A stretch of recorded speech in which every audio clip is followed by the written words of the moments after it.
We go over to the next organelle, that is mitochondria. Let me tell you a small word or a small explanation about mitochondria. It is not there in your curriculum for the 8th standard. You'll be studying about it in detail only in 9th standard. But mitochondria is a very important component because it is called the powerhouse of the cell.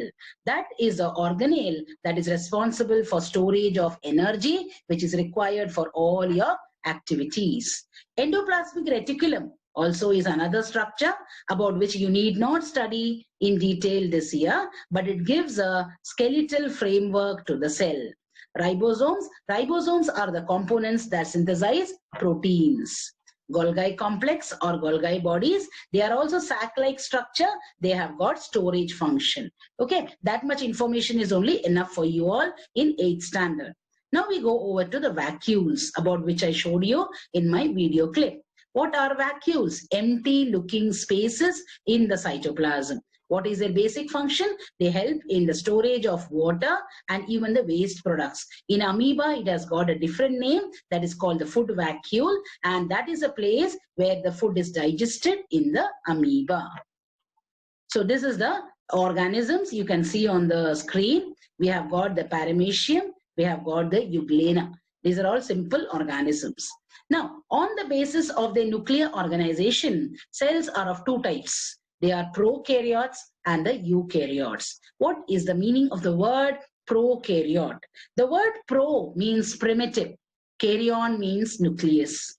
Prokaryotes don't have a well-defined nucleus, no well-defined nuclear membrane, no well-defined organelles like mitochondria or plastids, etc. Example is bacteria and blue-green algae. They were the first type of cells to be discovered on the earth. They reproduce asexually. That means only one individual is involved in their reproduction. So that is called asexual reproduction. They are very, very small in size, microscopic you may say. So I hope you have understood what are prokaryotic organisms. The organisms that are very small, primitive, with a not at all well-defined nucleus, no proper nuclear membrane, no well-defined organelles, they are called prokaryotes. Then what is the other type of organelle? Other type of organs, they are the eukaryotic.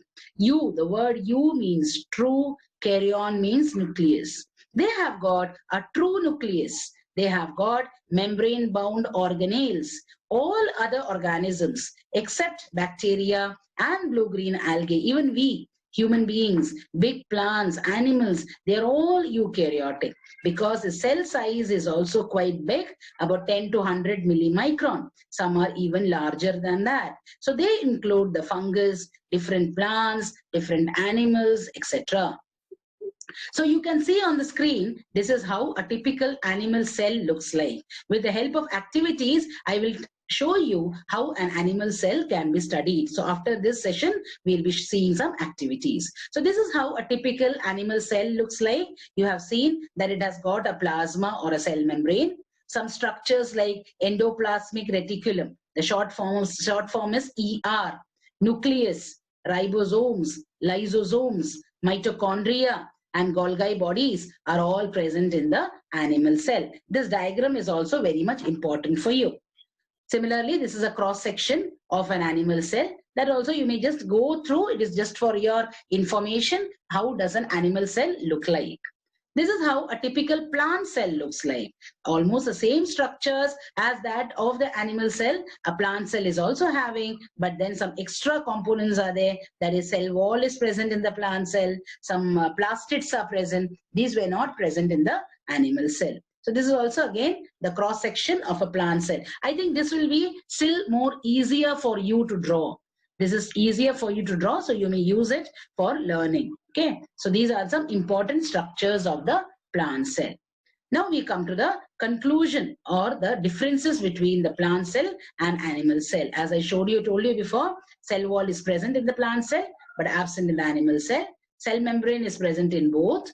Plastids are present in the plant cell, absent in the animal cell. Mitochondria, nucleus, vacuoles, chloroplast is not present in the animal cell, whereas all other structures are present in both plants as well as animal cell. So you may just go over this chart. Now we come over to a very basic information about the levels of organization in living being. I said the structural and the basic functional unit of a living organism is a cell. When many cells combine together or come together performing the same function, having the same structure, it is called the tissue.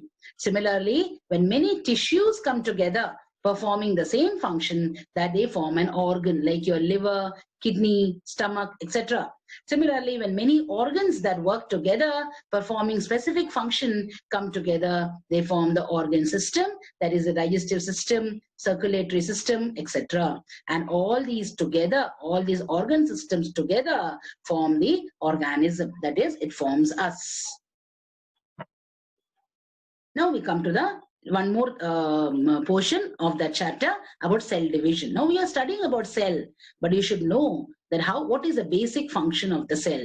The cell's basic function is that it is capable of division. Only when it divides, then only one cell can give rise to two new cells. So cell division and cell growth are very important functions of the cell.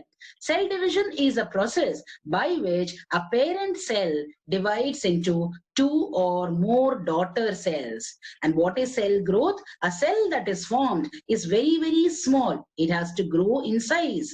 How does it grow in size? By taking certain nutrients. So when it reaches a certain size, that time we say that the cell is matured. And at that time, it divides into two new cells.